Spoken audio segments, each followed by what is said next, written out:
Hello mga ka-trending, maligayang pagbabalik sa aking YouTube channel.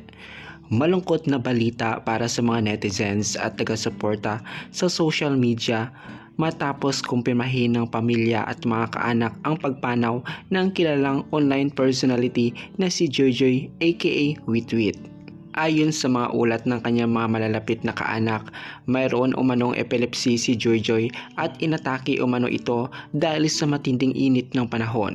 Dahil dito ay nakaranas siya ng hirap sa kalagayan na kalaunan ay naging sanhi ng kanyang pagpanaw.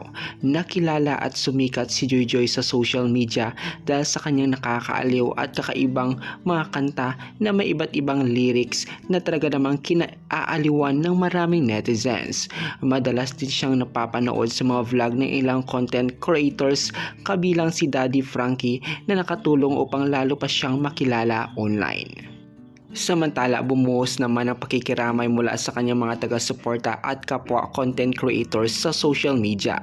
Marami rin ang nagpaabot ng dasal at mensahe ng pakikipagdalamhati para sa pamilya ni Joyjoy. Sa ngayon nga ay nananawagan naman ng tulong ang kanyang pamilya para sa mga gastusin sa burol at libing.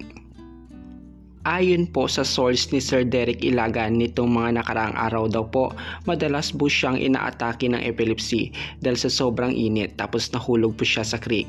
Siguro po hindi na kinayanan yung pagkabagok ng ulo niya.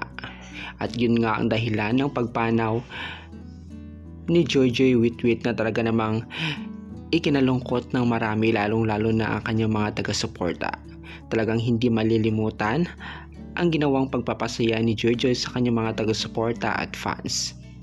Ika nga ng maraming netizens, si Joyjoy di umano ang naging stress reliever nila noong panahong pandemic dahil sa kanyang mga nakakaaliw at nakakatuwang mga videos na kanyang ina-upload online.